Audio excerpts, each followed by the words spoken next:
I'm a dad. I never pictured myself as a dad type, but I gotta tell you, when this 10-pound, 2 ounces boy curled up on my chest for the first time, well, it's enough to make me want to teach everyone within earshot how to change a tire. We named our son Herman. I know, it doesn't sound like a name you'd give a baby, but he's named in honor of his late grandfather. My wife's father passed away when she was just a kid. In order for you to understand how truly creepy what I saw on the baby monitor was, I first have to tell you that I love my wife. Like running through the rain at the end of the movie Love. The amount of time I spent on the bathroom floor with her during her pregnancy should be proof enough. We spent hours there, alternating between holding her hair back and wiping drool and vomit off of her mouth. It was surprisingly romantic. About the baby monitor, you should know that I was in a sleep-deprived haze. Between breastfeeding, my wife's nausea, and Herman's day-night confusion, did you know that was a thing?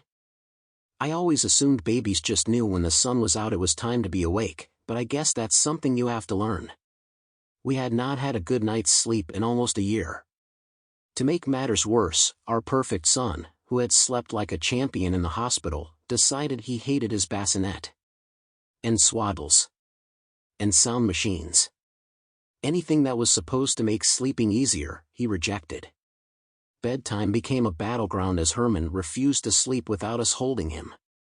This evolved into an elaborate singing, bouncing, rocking routine that rivaled any Broadway production. He was lulled to sleep by movement, which worked to get him to nod off, but then came the daunting task of the transfer, in which I had to get him from sleeping peacefully in my arms to dozing in the bassinet. First I would slowly, imperceptibly shift his body in my arms to be horizontal to the floor. Squeezing my core, lowering my torso slowly down, bending ever so carefully, like a forklift driver moving through jello, I would lower him into his bassinet. And then, as if he'd heard a loud explosion, his eyes would pop open and he'd give me a big, gummy smile, like this elaborate routine was all too amusing for him. Mission failure. We were barely getting a chance to close our eyes before Herman's scream pierced through the night. My wife struggled with anxiety and depression before her pregnancy, but now everything was heightened. Our nerves were frayed. Our tempers short. So, being the progressive husband I am, I decided to take the night shift. Most nights I would give up on the bassinet altogether, and Herman would sleep on my chest like a little woodland creature, squeaking and squirming in the wee hours of the night. But one night, around 3 a.m., I actually did it. I got him to sleep in the bassinet. I was sitting in the rocking chair with his warm little body resting on mine. I found my eyes drooping. For those of you who do not know, a huge amount of babies get hurt because their parents fall asleep in chairs or on couches while holding them. And as much as I wanted to stay snuggled in his sweet embrace, I knew I was playing with fire. So, I decided to attempt a transfer.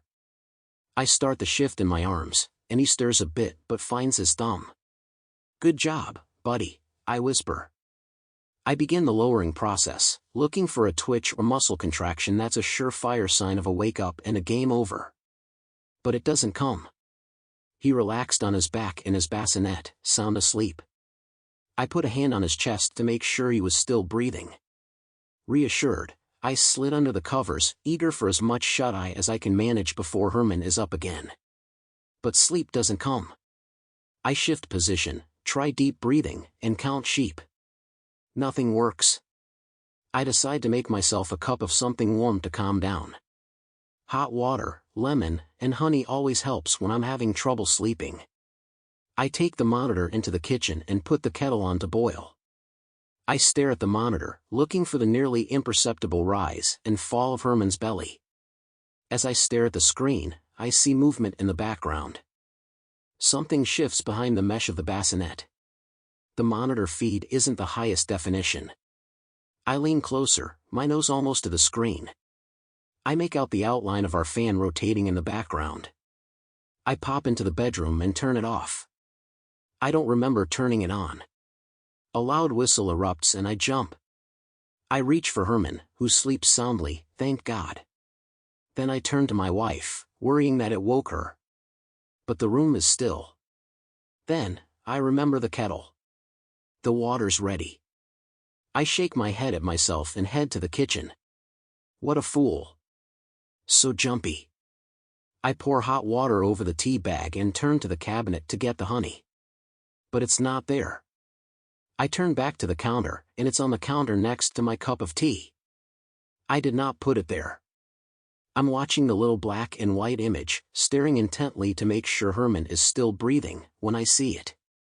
A pair of hands I don't recognize reaching into the bassinet. They're slender with long spindly fingers. I feel frozen to the spot, as if in a trance, watching someone or something's hands reach toward my son. I scream, but no sound comes out. But my son, my brave son, he screams. His cries seem to scare the hands, and they shrink back into the shadows. It shakes me from my trance. I jump up, knocking the monitor to the floor, and run to the bedroom. There's no one there. I pick up Herman and calm him. I look all around for an intruder in the closet, under the bed, behind the door. Nothing. I must have dozed off and dreamed it. I really need to get some sleep. I manage to settle Herman back down again, a second miracle. And go back to the kitchen to retrieve the baby monitor. I peer down at the screen and discover that my son is gone. I drop the cup of tea and the mug shatters as it hits the ground. Scalding hot water splashes onto my sock feet. I run into the bedroom with a slight limp from my scalded foot and my heart in my throat. I scan the room. I don't see Herman. But I hear him crying. He's tired, confused about being awoken. I find him in the closet on the ground. My brow furrows, my wife's postpartum anxiety must be acting up again. I make a mental note to mention it to the doctor. As I change his diaper, I keep my guard up, glancing over my shoulder. Whose hands were those? Who moved the honey? Paranoia swirls in my head as the hour ticks later and later. I rock him back and forth, back and forth. Feeling emboldened by my earlier success, I attempt another transfer. I place him in his bassinet and climb into bed, fully expecting to be up in a few minutes, but I must have dozed off because the next thing I remember is someone shaking my shoulder gently. I wake up and turn to my side, eager to see my little boy swaddled in his bassinet. But he's not there. I worry I fell asleep with Herman in the bed with me. I panic, ripping back the sheets, but the bed is empty. I'm alone in the bedroom. My wife and son aren't there. That's when it hits me. What I still can't quite bring myself to say. My wife passed away after giving birth to Herman. Her side of the bed is so cold now, so empty. But where is Herman? Herman! I yell out, running frantically out of the room. I hear him giggling. I find him in the living room, playing happily on a play mat. He's so sweet, smiling and giggling at no one. Or is he? I hold up my phone to take a picture, and there are her hands reaching into frame, reaching out to our son with those long, spindly fingers. I wish I'd taken a photo. Wish that I'd drawn what it looked like at the time. But I was too ashamed to tell this story until now, because what happened is partly my fault. I wasn't completely proficient back then. I'm a sign language interpreter, and at the time I just graduated. Maybe if I'd been better at my job. I saw the gig for the animal tracking and wilderness exploration class and thought it sounded like a fun experience for a newbie like me. And I really needed the work. So, I accepted the job. Arrived half an hour early. I was pretty nervous. Back then, anytime meeting a new deaf person was nerve-wracking because what if I couldn't understand them? What if we didn't jibe? What if they were one of those really fast signers who just have no patience for beginners? And so I went early hoping I could glean some context for the job and learn her preferred signs for the vocabulary related to the trails. But it was rocky from the get-go. The moment I stepped out of my beat-up Honda and started to introduce myself, she signed, "You're late. You were supposed to be here half an hour ago." "Oh, I'm sorry. Maybe the agency gave me the wrong time," I stammered, my hands fumbling. Of all the days for me to get it wrong. I was already so nervous. I said, "You must be Lai." Her name was Leilani, but in the moment I forgot how to spell it. She quickly corrected me, her fingers so fast I didn't catch more than the L. But then she gave me her name sign, her hand an L shape, and brushed the tip of her thumb against her cheek in a repeat motion. It was an easy one, thank goodness. Then rolling her eyes, she opened her mouth and spoke aloud in deaf-accented English. Okay, well, the interpreter is here now, so I guess we can get started, everyone. Trying not to hide how relieved I was that she voiced for herself, I fell into step with her students. There were only 3, a father and son and a middle-aged woman. Is this all? I asked, looking around in surprise. The guide shrugged. It's so cold this morning, a lot of people probably decided to stay in their warm beds. Then she spoke aloud to the trio. The fresh snow is great for seeing tracks. The man and his son were named Damien and Dee. Dee was 9, very excited, and claimed to see a deer in the trees every few minutes. Damien was a laid-back parent who made constant dad jokes. It was apparent he'd mostly brought his son here because of the boy's love of animals. Our last member, Chantal, was a gray-haired woman covered in healing gemstone bracelets who told us she enjoyed foraging for herbs and mushrooms. The freshly fallen snow had formed a crunchy, icy crust on the surface of the world, and it crunched pleasantly under our boots as we set off on the wintry trail. The sun's rays glistened off the surface of the snow like diamonds. Since the guide didn't need me to voice, my job was relaxingly easy. I signed whenever one of the 3 hearing people interjected a comment or question. 20 minutes passed on the trail, and then we took a pause so that Dee could wander off into the bushes because predictably, the little boy needed to pee. While we waited, our guide turned keen eyes to me. She was a spry woman with crow's feet and just a hint of gray in her hair. Nice to be an interpreter, huh? She signed. I bet you get to go do all sorts of interesting gigs. This is definitely the coolest, I replied, and I meant it. I told her I mostly interpreted college classes teamed with a more seasoned interpreter because I was still new. Her smirk said, yeah, I can tell. But she was gentler now that we were on the trail, and remarked, worth coming out on a frigid Saturday morning? Saturday? You mean Friday? No, Saturday. Definitely Friday. I checked my calendar and showed her. Oh dang. I get so mixed up sometimes. She laughed, and the tension broke between us. Then she looked worried. Maybe you were early instead of late. I hope I don't have other students waiting for me back at the parking lot. Oh God, what if I got the time wrong? For a second her expression clouded over. But then, like the sun piercing the clouds, she grinned as she noticed something in the bushes. Hey! Raspberries! I saw only thorny sticks bowed over into the snow. Our guide chuckled and explained that raspberries are pretty easy to identify. These canes grow tall and then loop down to the ground like this. The laterals, that's these side branches, produce the berries. You can recognize them by the leaves, always in a trio. She fingered a few remaining dead leaves. Raspberries, huh? Said Damien, as Dee returned from his pee break to examine the thorny shrubbery. Hey Dee, know how you can tell a raspberry bush? The leaves, he said, echoing our guide. That's her way. But I'll let you in on a secret, easier way. Damien bent down and whispered loudly in his son's ear, just look for the red berries. Then you know, raspberry bush.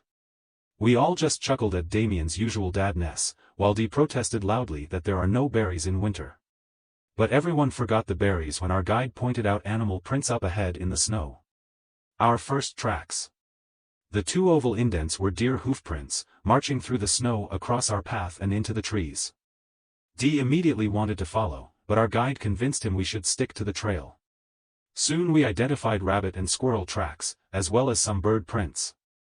But then, just as we reached a dip in the trail leading to a narrow stream, our guide frowned at a set of very large prints. They came from the trail beyond and vanished into the stream in front of us, and looked almost like human feet. Almost. But with longer toes. It was difficult for her to get a clear sense of the prints, she told us, because whatever creature made them was shuffling along through the snow, making the prints blurred and elongated. Ooh, a mystery. Damien nudged Dee. Let's follow them, squealed Dee. Is it safe? It's not a bear, is it? Wondered Chantal. No, not a bear. Definitely not, the guide assured us. She eyed the tracks again, frowning. They came down the very trail we'd be taking if we crossed the stream. But because the tracks went into the stream, presumably coming out somewhere else, if we followed them, we'd be heading in the direction the animal came from, not the direction it was going to. Meaning we were unlikely to run into it. Anyway, there weren't any large dangerous animals in these woods, according to our guide. After pondering for a moment, she declared we could finish the trail loop. Once we crested the hill, it would curve around across a meadow and take us back to the parking lot. What if they're human tracks? Chantal said. Last year, a hiker went missing here. What if it's them? Our guide looked skeptical. Are you sure you aren't thinking of a different park? I've worked here for years, and never heard of anyone going missing, except one hiker who got found a day or two later. It was definitely here, insists Chantal. I remember because I avoided coming here for months because of it, even though I live pretty close by. The story just scared me. A hiker wouldn't be wandering out here a full year, especially barefoot. There have been dozens of people on this trail since. The guide shrugged. Dee was already up ahead of us, forging across the stream and then dashing through the snow. The tracks lead up here, he shouted. Hey, Dee. Don't run so far. Damien hollered. We all hurried to catch up. Dee had stopped at the crest of the hill and stood there, small in the bright sun, staring at something. As we all caught up, panting and out of breath, we looked to see what had captivated his attention. Here at the hill's crest, the trail forked. In one direction, it descended across a wide field, slowly looping back towards the woods and stream and presumably the parking lot where we'd started. In the other direction, the tracks followed the trail through dense trees and into a cleft in a rocky cliff face, vanishing into darkness. Which way do we go? Asked Chantal, turning to look along the sunnier trail. But Dee kept pointing to the tracks in the cave and saying, Please, let's follow the tracks. Please. Can't we see what's there? I dunno, buddy, said Damien. You sure you want to go into a spooky dark cave? Yes. The guide, meanwhile, pursed her lips. She caught my eye and signed, they could be human tracks. If they are, they're barefoot, and the way they're dragging their feet in the snow, they need help. If there's any camping material in that cave. Maybe it's someone who got stuck out here. But. Her eyes narrowed on the cliff wall. She motioned me to join her, and we followed the footprints through the trees. As we approached the split in the rock face, the guide paused and signed to me, I'm going to see what's in there. The thing is, I've hiked these trails for years. I don't remember there being a fork like this. It's strange. This shouldn't be here. I need to check and see what's going on. Stay with the group. I'll let you know if it's safe, and just ends up being an empty cave or something. Are you sure you don't want me to stay? She signed. Then she turned and called aloud to the other three, stay here. I'm going to go check and make sure it's safe. The wait for our guide's return seemed forever. We had left the sun behind and stood in the shade of that rocky cliff. The temperature felt as if it had plummeted 20 degrees. And not just a chill on my skin, but the cold seemed to have injected into my very veins. An icepick of terror that increased with every passing moment. My heart rate escalated. Suddenly I thought maybe I understood what people meant when they talked about negative energy. The path was wrong. It shouldn't be here. We shouldn't be here. And the tracks. Something human or not quite human. What did that even mean? The wait for our guide seemed an eternity. Finally, the crunch of snow and relief whooshed out of me in a sigh as the guide appeared at the mouth of the opening and called, It's safe. Everyone come on. Dee bolted ahead. Damien and Chantal followed. The guide called again, the same phrase, It's safe. Everyone come on. But her hands were moving. The others probably thought she was signing, let's go. Looking back, I wish I'd had more experience. Wish I'd trusted my eyes more. Because maybe then I would have shouted a warning. If I'd been a more experienced interpreter, could I have stopped what happened? I don't know. I was still trying to make it all out, confused because my ears and eyes contradicted each other. Her voice said, It's safe. Everyone come on. But the pointer finger of her right hand slid between the splayed fingers of her left, and jerked outward. A motion that looked as if her pointer finger were escaping. Run. Run. Run. Don't follow her. I shouted. Too late. Dee and Chantal had already gone in. Damien was slower, and cast one look back at me, before plunging into the dark after his son. Now there was only me. The guide looked at me. Her face contorted, lips pulling back over teeth and gums. For a moment, she looked like a long-ago rotted corpse, the flesh withered away. Then I blinked and she was smiling, an ordinary smile. Her hands lifted, spasmed, and shook. And then instead of telling me to escape, her arms gestured stiffly like those of a marionette, "Come." Now, her voice and gestures matched as she said, "Come on." I fled. Reaching the parking lot, I was stunned to find a group mingling in the snow. A young deaf woman with long black hair stood at the front of the group signing angrily at her phone screen. "Hey!" I waved at her. "Hey! Are you from the wilderness group? I need help, oh finally." She whirled to face me, demanding to know why I was late. Her hands flew fast. So fast. Flustered, I interrupted, trying to explain to her about our guide. "Leilani, what the hell are you talking about?" She interrupted my spelling the name to sign to me, "I am Leilani." What? So who had I been interpreting for? It turns out the name sign I showed her, the L hand brushed against my cheek, belonged to a woman named Lorelei, who had previously been the trail guide, and had mentored and later hired on Leilani. "Lorelei's been missing since last year," she explained. "She disappeared when she was taking a group out on the trail. She went to check some strange tracks and never came back." Last year? Last year, had the trek been on a Saturday? 10 a.m. instead of 11 a.m.? My blood froze. Suddenly all the misunderstood details made sense. Leilani, the real Leilani, insisted I lead her to the fork in the trail where her mentor had vanished into the cave. We followed the crisp, clear prints in the snow all the way to the stream and up the crest of the hill. There was no longer any fork. In fact, no one's footsteps but mine emerged from the other side of the stream. It appeared as if I had gone up the slope, turned myself around in a circle a few times up there, and then run. Run along the path looping back to the parking lot. But as we got back to the parking lot, I noticed something. In the crisp snow, the impressions our boots had made were clear. There were mine, Damien's, Dee's, and Chantal's, big boots, little boots, all with differing treads. But as for Lorelei's, I couldn't find any boots matching the ones I'd seen her wearing.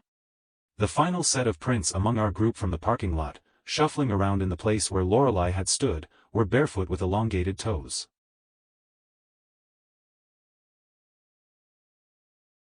I heard it my first night in the new house. Someone walking down the street and snapping their fingers with both hands in the middle of the night. Shit. I had forgotten to close my curtains. Earlier that day, an older couple came over with a saran-wrapped plate of muffins and a warning. They told me that every night at 3 a.m., someone walks outside the house and snaps his fingers. They said that I should never, under any circumstances, look at the man. If I did, I would sorely regret it. When I asked them what happened if you looked at him, they didn't say a word. Instead, they just looked at each other, and the husband shook his head. Now I was in my room and the snapping man was on his way. I was just about to get out of bed and shut the curtains when suddenly the next snap came from right outside the bedroom window. I let out a startled cry. The house was a good 20 feet from the public sidewalk and separated by a garden gate and then a row of bushes. Somehow he had cleared the distance in less than a second. I covered my face with the pillow and curled up into a ball. A whispered prayer escaped my lips, and I hoped that God was stronger than whatever was outside. The thing started walking back and forth, going just past my house each time. His snapping started out slow and rhythmic but got faster and faster each time until it reached a feverish speed. As they sped up, the snaps grew louder, much louder than any sound a human snap could make, to the point that they rattled the window glass in its pain and drowned out every other sound. I began to shake, and shouted for Jesus to protect me. Part of me wanted desperately to jump out of bed and face whatever monster was outside, but I thought back to my neighbor's visit and resisted the urge. It wasn't even their warning that persuaded me, it was the look on their faces when I asked what happened to those who chose to look. They both turned white as ghosts, like the blood had been drained from their heads, and their faces twisted in nauseating fear at the memory of neighbors who hadn't heeded their warnings. It was the kind of instant animal reaction that you cannot hide even when you try, so I knew that whatever happened to those who looked, it had to be terrifying. Even so, it was difficult to lie there defenseless in bed while the snaps grew so loud that I thought my eardrums might burst. I tried stuffing the corners of my pillow down my ears, but it did nothing to quiet the incessant roar. Then there was silence. The noise stopped so suddenly that it was almost startling.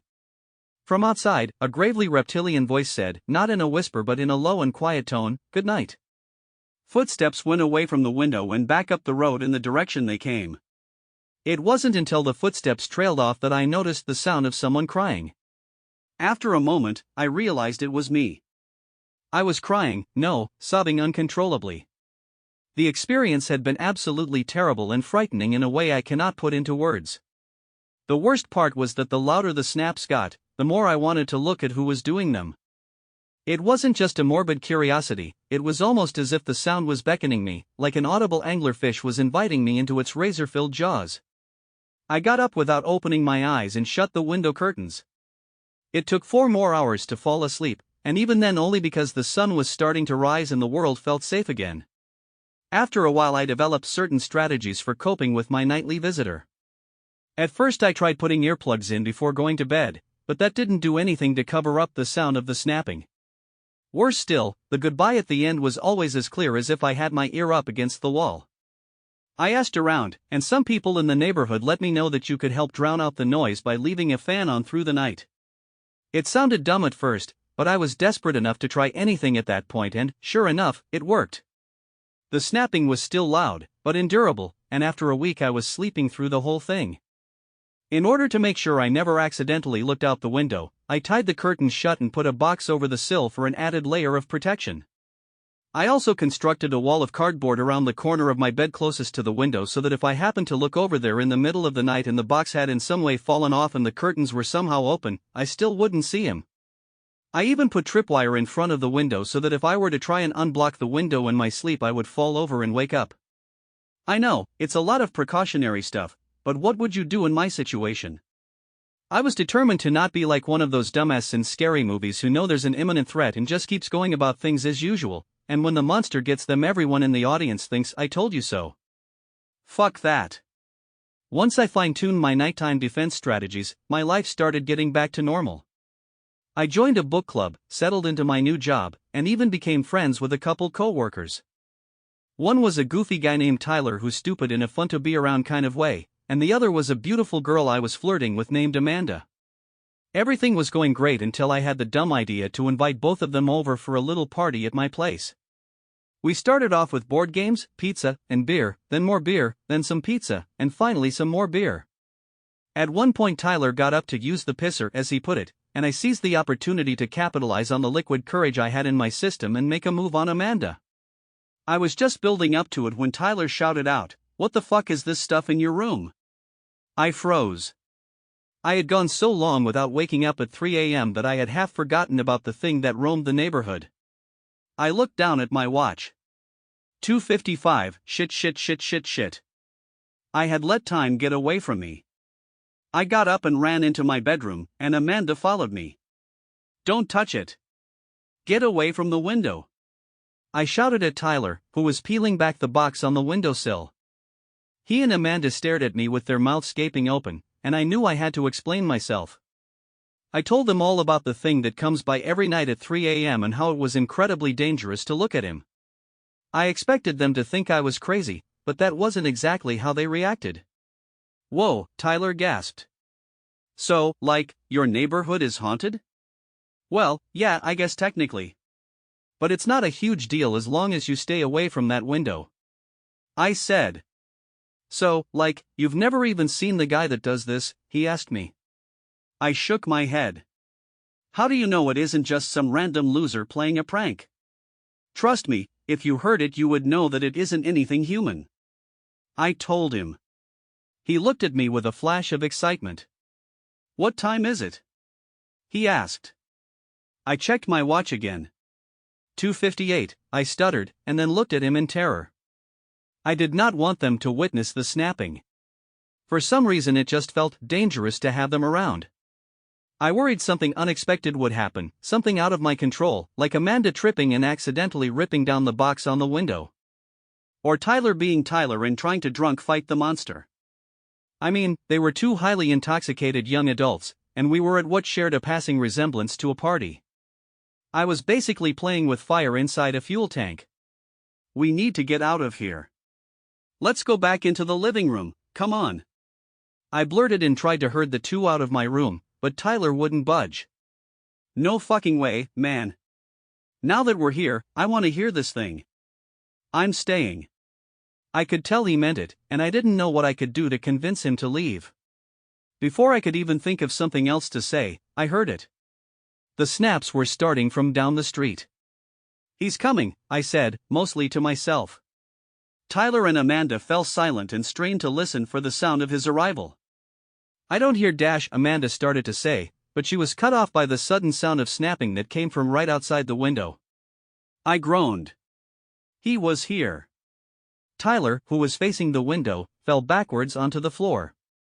Holy shit, he giggled. It's real. I didn't like the look I saw on Tyler's face. He was eyeing the window up and down like it was a roller coaster he was about to ride, a plunge into adventure that he was ready to take. Come over here, Tyler. It's not safe by the window. I said, but my words were lost on him. Tyler, get over here. Amanda yelled. The snapping started to get louder, and Tyler's visage changed from excited to afraid. However, that glimmer of adventure still shone in his eye. Why can't we look at him again? Tyler shouted over the growing noise. He started to move, hesitantly, towards the rattling window. I tried to shout back an answer, but the snapping was already deafening and it drowned out any sound of my voice. Where is that fan? I looked around desperately for the fan that could quiet the all-consuming noise. I could have sworn I left it in its usual place. Amanda covered her ears and crouched down to her knees. I could tell by her face that she was crying. For a second I bent down to comfort her, and when I looked up I just barely caught Tyler's mouth moving. I'm not the best lip reader, but I could tell he said something like, I think I'm going to open the window, as he reached to pull the box off the windowsill. I sprang up from the floor across the room towards him and shouted with all my might for him to stop, but it was too late. Just as I was about to reach him, Tyler undid the curtains and he laid eyes on the terrible thing outside. I shielded my own eyes with my elbow just in time, but that didn't stop me from hearing Tyler's screams. Because as soon as Tyler opened the curtains, the snapping stopped. The thing outside the window let out a deep, animal moan of pleasure and then all we could hear was a mortifying, blood-curdling wail. It came from Tyler, and it sounded like a mix between a terrible human shriek and the squeal of a pig being slaughtered. I felt bad for him, but at the same time I didn't know what I could do to help without putting myself in danger. Thankfully, the screaming soon subsided and after a few seconds of silence I decided to open my eyes. Tyler was sitting in the corner, slumped over like a drunk. His mouth was turned up in a slight smile and drool poured out of the corner. Tyler, I began to talk to him. He looked over when I said his name, and I saw that his eyeballs were all white. They didn't pupils or irises, not even any veins. They were just pure white like two cue balls stuck in his skull. He smiled wider. Tyler, are you all right? I asked. I'm fine, he said dryly as he stood up. I looked at the watcher, and he has helped me truly see. He took a step toward us. I think you two should look, I promise you won't regret it. He took another step forward and reached a hand out in our direction. Just take a quick peek. I won't tell anyone. At that moment, a dull thud came from the window. Tyler went on talking and staggering towards us. I put a protective arm out in front of Amanda, in a feeble attempt at shielding her from whatever terribleness had entered the body of our friend. You should take a look, it's not so bad. It's not like what they've told you. There was another thud against the window. It sounded like something was pounding on the glass. I promise, I wouldn't lie to friends, Tyler said. Thud. Do I look like I'm hurt? I wanted to answer that he did look hurt, but I knew it wouldn't do much. There was something very wrong with him. Looking out the window had changed him. Tyler, what is that thing doing? I asked him tentatively as I took a cautious step backward. Thud. Who? Tyler asked me. That thing outside. Oh, he's banging his head on the glass. He says that once someone looks at him, he's allowed to come in. As he said those words, there was another thud and the glass made a cracking noise. I turned around to look at Amanda, and said the last words I would ever speak to her. "Get out, now." She took off running and I followed close after. Behind us, I heard Tyler call out, this time in his normal voice as if the real Tyler had fought his way out of the prison that was his mind.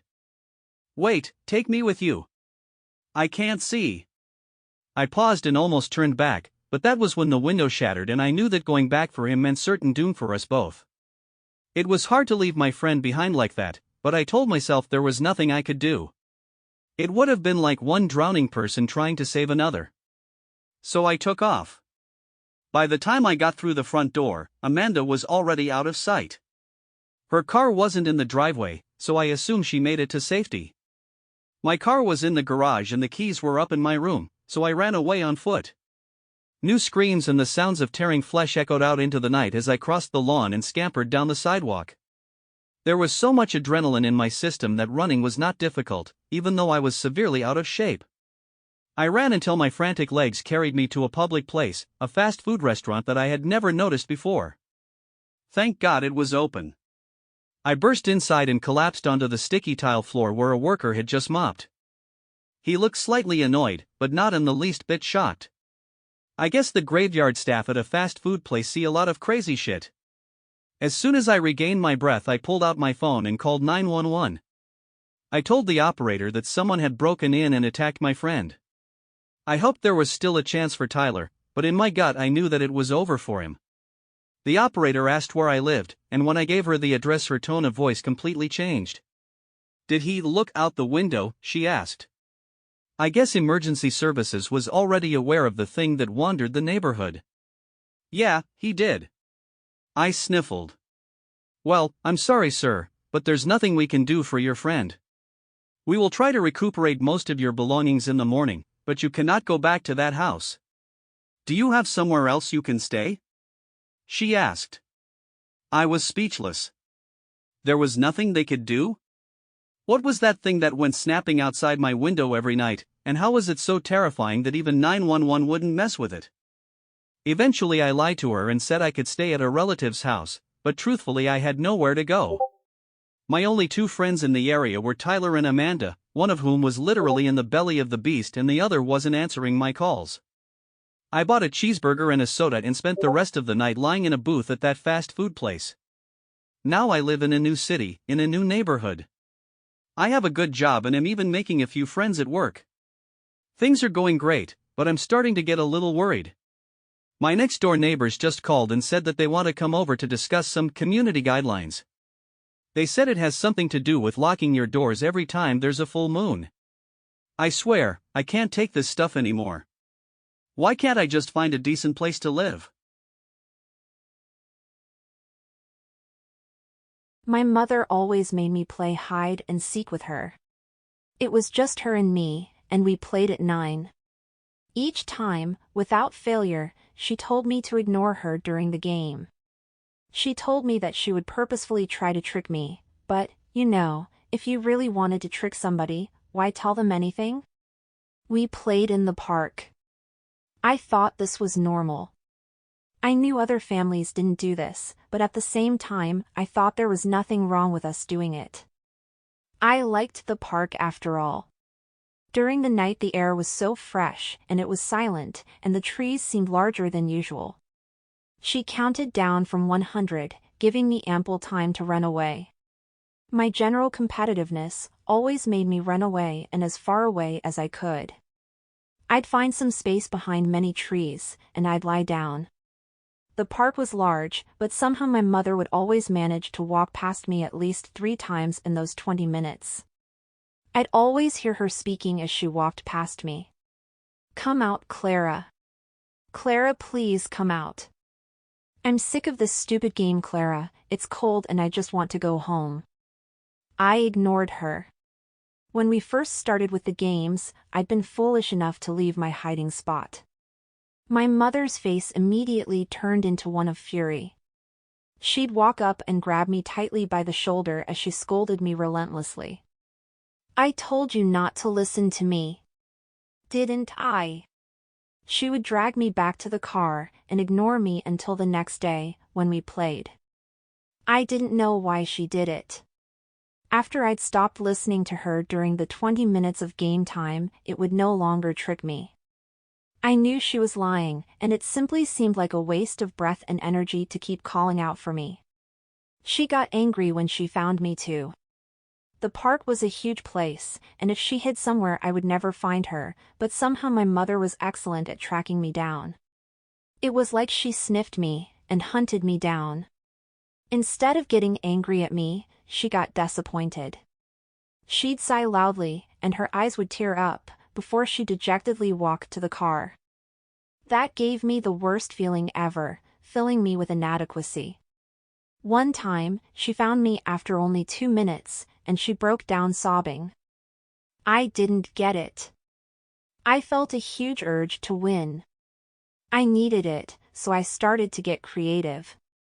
I hid myself in the bushes. I'd change my clothing to be more green and black and generally more inconspicuous. I got high up in trees, so it would be difficult to see me from the ground. I learned how to stay still, really, really still. And when I won, my mother would give me a smile. It wasn't a smile of happiness, or a smile of pleasure. It was more a relieved smile, but I felt so proud when I saw it. We'd go home, and I'd have an easy time falling asleep. Then my father came. One day, when I came back from school, I saw him talking to my mother. He was almost never home, actually. I'd seen him twice in my entire life, and my mother never really spoke about him. He was really just a stranger to me. I noticed the expression on my mother's face immediately. It was pale, white, shaking, eyes wide. I couldn't hear what he was saying, so I got closer and towards them. Of course, their conversation stopped just as I did it. While my father stopped speaking, the expression on my mother stayed the same. He turned to me and smiled in a wolfish way. It made me recoil away with disgust. He sneered. He fucking sneered. I thought it was normal, that was how my classmates acted after all. Later that same day, when my father was off in the toilet, my mother got close to me and whispered, "Don't come out."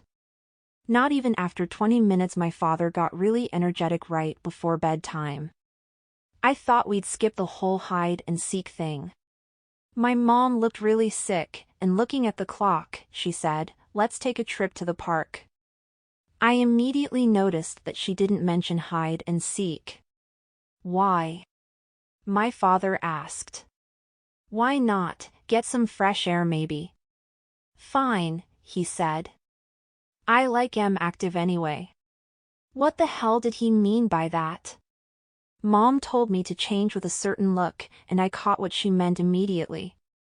Put on hiding clothes.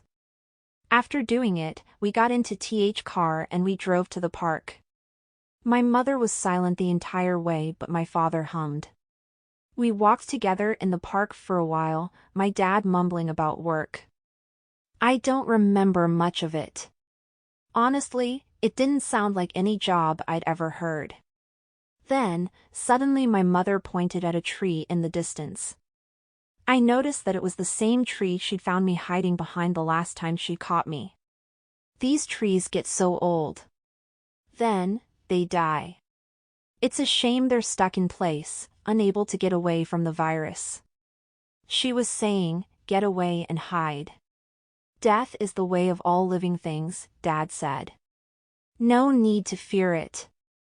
I think I saw a squirrel in that tree, I said. I'm going to go check it out. I disappeared into the forest I'd grown well acquainted to. I got behind a hill, before changing direction and moving away. I made sure to try to move on the spots that wouldn't leave a mark. I needed to get far away before they noticed something was up. I thought about climbing a tree and hiding there, or about diving into a couple of bushes. Trees were only effective if people didn't check. Bushes worked great, but you'd have a small, if no, view of your surroundings. I chose the bushes, jumping into them and trying to control my breath. After a couple of minutes, I heard my parents walking in the distance. "Clara," Dad shouted. "Where are you, sweetheart? If you're hurt, please say something and we'll help." "Clara," Mother said. "Clara, can you hear me, darling?" My heart beat faster. I knew for a fact that I shouldn't leave the bushes. That was the absolute worst thing that could happen. I kept me breathing under check as they moved further and further away from me. Then, they came back. "Please, Clara, your dad isn't dangerous, please come out." "Clara, please, I need to get going soon, please come out." "Clara," Mom said. "Where are you?" "Stop this silly nonsense," Dad said. Their voices eventually faded out. I stayed there, in the same position, for nearly a whole hour. My body started to ache, and I could feel insect crawling around on the back of my leg. I really wanted to leave this position. I heard a stick snap in the distance. It came from behind me. I hadn't heard their voices at all, had they just stopped speaking. That terrified me, and I felt I needed to turn around and get a view, but I knew that would give me away. "Clara, stop with this silly nonsense, come out." I was entirely silent. "Clara, please come out." Her voice was turning more and more desperate. More guttural. Fortunately, it was what's meant to be around 70 meters away from me. But she was approaching. "Clara," Mom said. "I'm getting tired. I just want to go home, eat, and sleep." I stayed silent as the voice grew louder. She was approaching me. "I know you're in the area. It's only a moment of time before I find you. I will skin you, haha.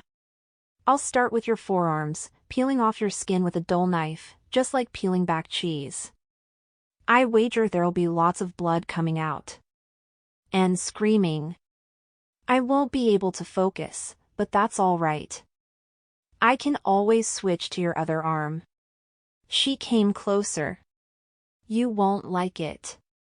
"I certainly wouldn't, but I'm not as stupid and fucking disgusting as you are, Clara." "No. I'm glad I'm not a creature of filth like you. The only good you can serve is by being in my belly. By fueling me. I'll find you." The voice was only 20 meters away. "You'll regret not coming out." 10 meters. "You know, I don't eat the bones. They get stuck in my throat, but I can't leave them. I'll probably take them home with me, and suck on them. They have a good taste, you know. It'll be perfect." 2 meters. She giggled.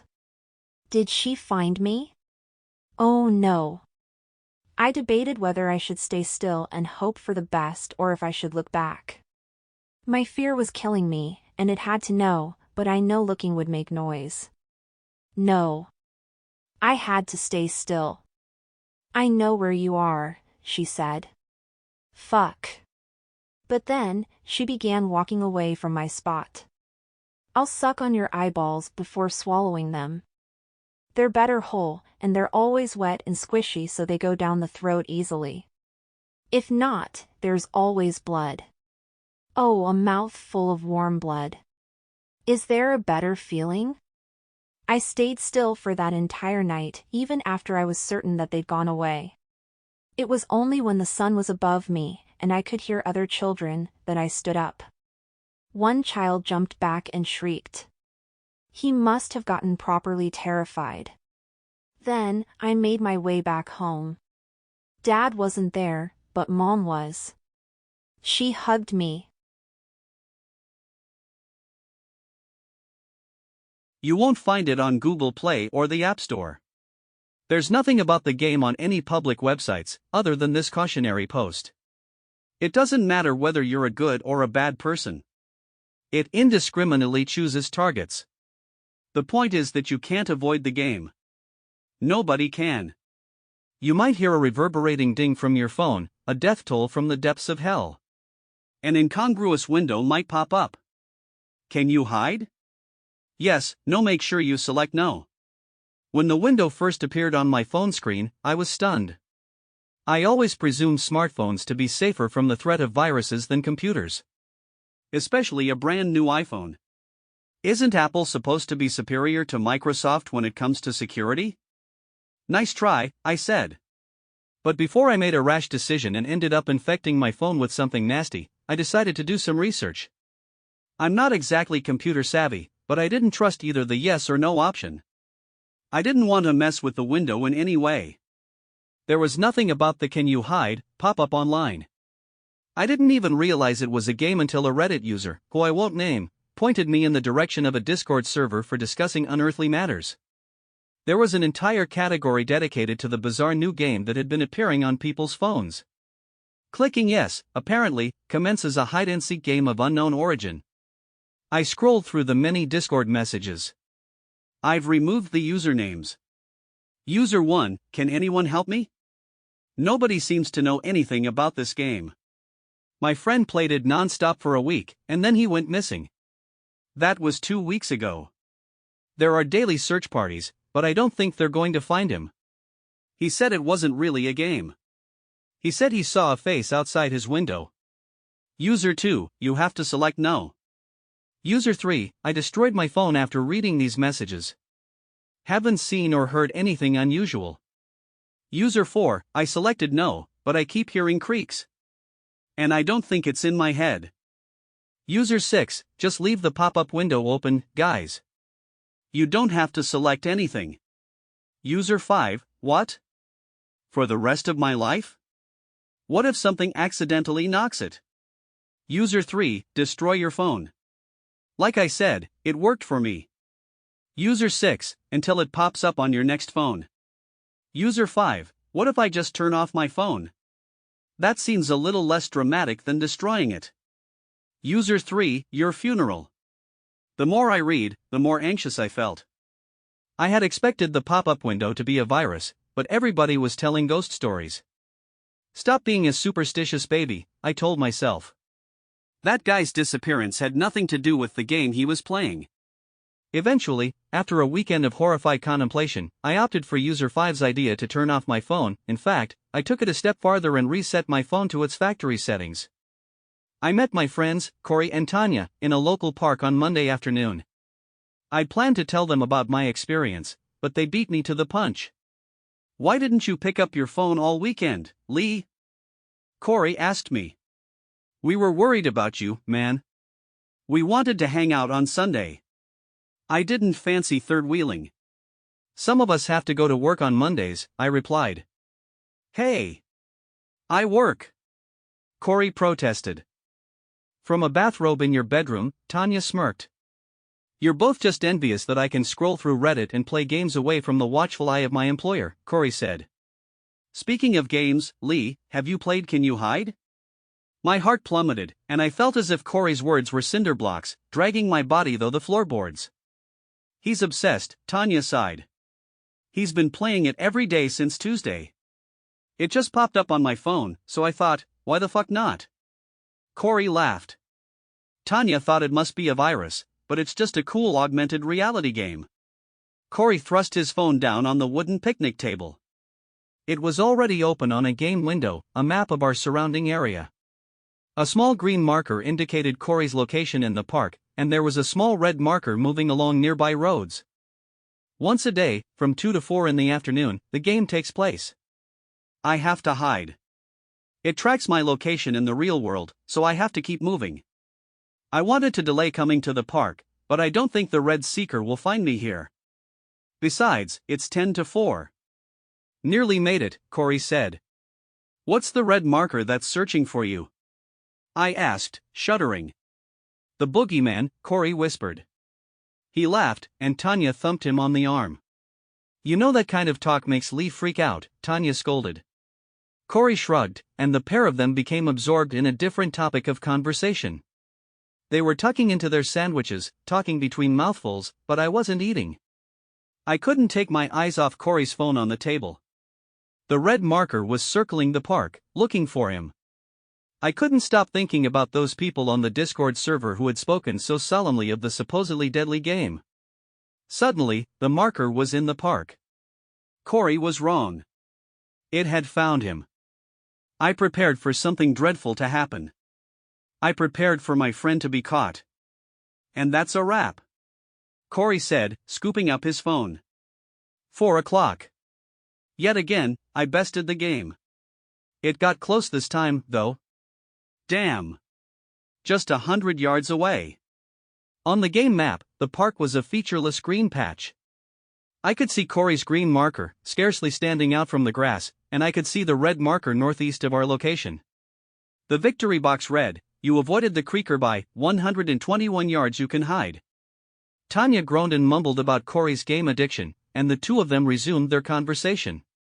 I was about to dive back into reality, putting the silly game out of my head for good, but a sudden noise terrified me. A creak. My eyes shot up from the table. Neither Tanya nor Corey seemed to notice the eerie noise.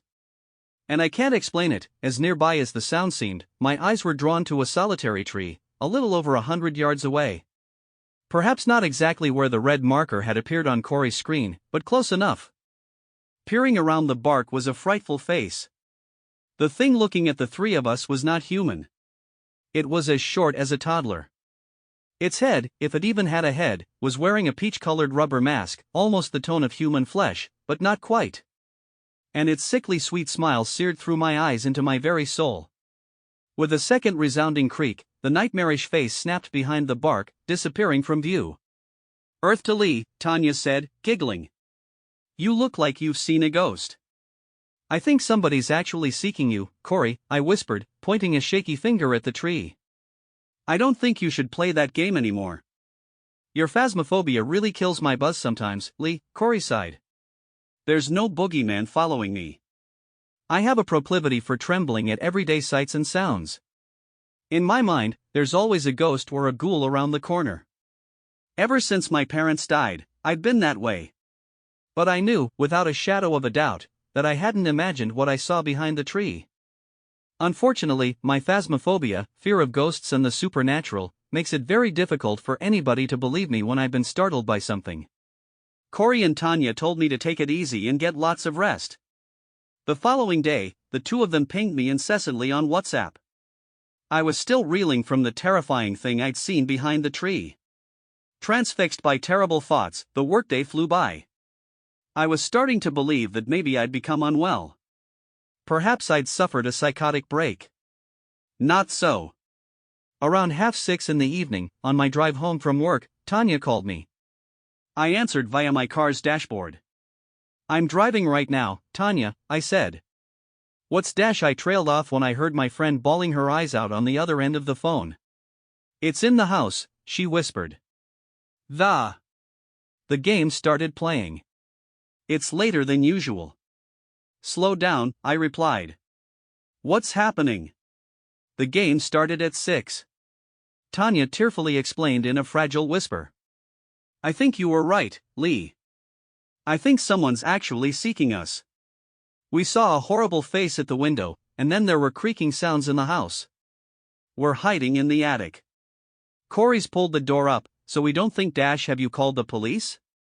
I interjected, heart pounding. "They're on the way," Tanya said.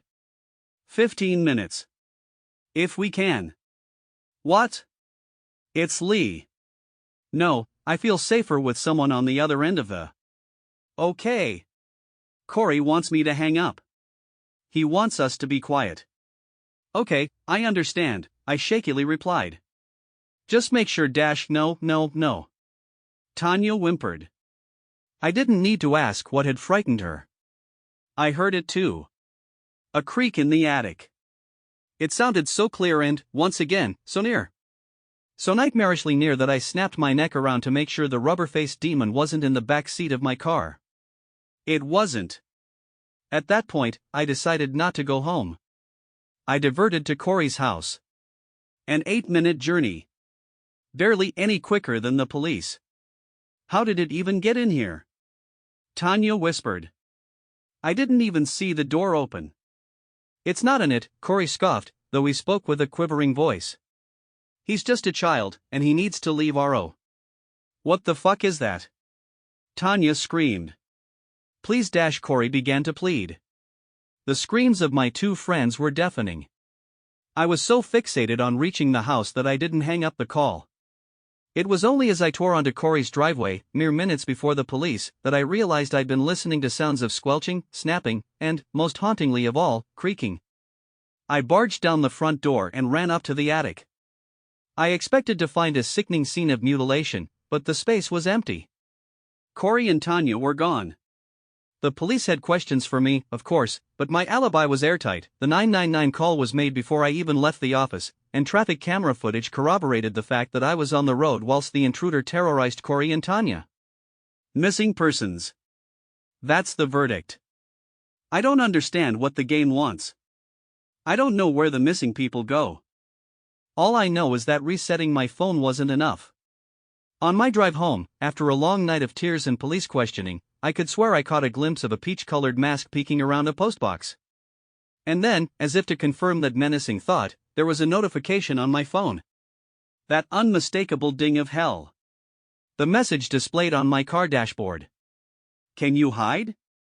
Yes, no, I moaned in horror, and that was what damned me. My car uses voice recognition, and it somehow registered my terrified vocal reaction as an answer. You selected no. Perhaps I've chosen the safer of the two options. I know many of the Discord users suggested no, but I can't stop thinking about what I read on that server. I selected no, but I keep hearing creaks. I haven't heard anything yet, and the game hasn't started playing. But Corey didn't seem to hear the creak when he was playing the game. Maybe, like him, I've just been missing it. I'm terrified of the creaker. I'm terrified of where he might take me.